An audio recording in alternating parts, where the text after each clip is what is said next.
కేసీఆర్ గారి అనుమతి తీసుకొని మరి మాట్లాడుతున్నా అని చెప్పి కూడా ఈ సందర్భంగా మీకు తెలియజేస్తా ఉన్నాను.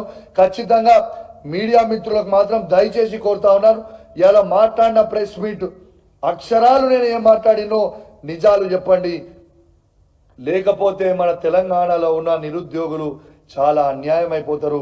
టాలెంట్ ఉన్న విద్యార్థులు, చదువుకున్న విద్యార్థులు, సంవత్సరాల బట్టి చదువుకున్న విద్యార్థులు కష్టపడుతున్న భవిష్యత్తుని నాశనం చేయకండి. దయచేసి కాంగ్రెస్ ప్రభుత్వానికి నేను విజ్ఞప్తి చేస్తా ఉన్నాను. మీరు ఎందుకంటే ఈ 563 పోస్టులు ఇచ్చిన వాళ్ళు రేపు ఆర్డీఓలు అవుతారు, రేపు డిఎస్పీలు అవుతారు, రేపు వాళ్ళ సర్వీస్ పెరిగిన తర్వాత వాళ్ళు కన్ఫర్ట్ ఐఏఎస్లు ఐపీఎస్లు కూడా అవుతారు. దాంతో జిల్లా కలెక్టర్లు అవుతారు, జిల్లా సిపిలు అవుతారు, జిల్లా ఎస్పీలు అవుతారు. ఇది చాలా తెలంగాణ భవిష్యత్తుకి సంబంధించిన విషయం.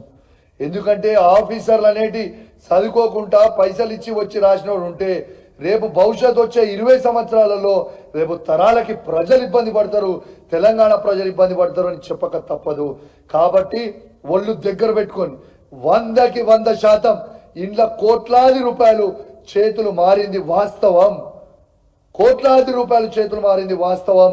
ఇది కమ్మున యాక్సెప్ట్ చేసి ఖచ్చితంగా దీన్ని క్యాన్సిల్ చేసి రద్దు చేసి ట్రాన్స్పరెంట్గా మళ్ళా ఎగ్జామ్ పోండి. బేషరతు మీరేదో ఈగోకి పోయి మేము రాసినాం, మేము డిక్లేర్ చేసినాం, ఏదో కేసీఆర్ గారి నాయకత్వంలో కౌశిక్ రెడ్డి గారు చెప్పారు కాబట్టి మేము క్యాన్సిల్ చేయాలి, దీన్ని మేము అడుగుతలేము. మేము న్యాయం కోసం పోరాడుతున్నాం. ఆ రోజు మేము చెప్తున్నాం ప్రభుత్వంలో తప్పు జరిగింది అనుకున్నాడు, కేసీఆర్ గారు దాన్ని రద్దు చేసిండు ధైర్యంగా. తప్పు మళ్ళా దాన్ని షెడ్యూల్ చేస్తే ఇంకొక తప్పు కూడా చేసిండు. 503 వీళ్ళు కొత్తగా ఇచ్చింది ఏం లేదు, వీళ్ళు కొత్తగా ఇచ్చింది ఒక్క పోస్టు కూడా లేదు. 503 ఆనాడు కేసీఆర్ గారు ఇచ్చిన నోటిఫికేషన్. దీంట్లో కూడా విద్యార్థులకు పాపం అన్యాయం చేశారు. ఆ రోజు కట్ ఆఫ్ డేట్ ఎప్పుడుండే? 503 మంది కట్ ఆఫ్ డేట్ 22 ఉండే, ఇఫ్ ఐఎమ్ నాట్ రాంగ్. 22 ఉంటే మళ్ళా దానికి ఒక 60 పోస్టులు తూతూ మంత్రంగా యాడ్ చేసి దాన్ని 563 చేసి అవి చేసి ఎవరు పడితే వాళ్ళు మళ్ళీ అందరూ అప్లై చేసుకోవాలనుకుంటే సుమారు 2 లక్షల మంది, సబ్జెక్ట్ టు కరెక్షన్ 2 లక్షల మంది అప్లై అడిషనల్ చేసిండ్రు.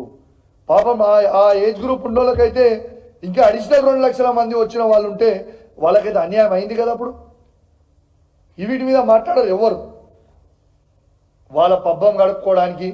ఇక రేపు ఏమవుతుంది ఇప్పుడు కూడా నెక్స్ట్ చెప్తున్నా, ఈ ప్రెస్ మీట్ అయిపోయిన తర్వాత మళ్ళీ ప్రెస్ మిత్రులు కూడా అందరూ రెడీ ఉండాలి. ఎందుకంటే రేపు పొద్దున నా ఇంటికి రేవంత్ రెడ్డి గారు పచ్చి పోలీసు వాళ్ళని కుయ్యి అని పంపిస్తాను నా ఇంటికి.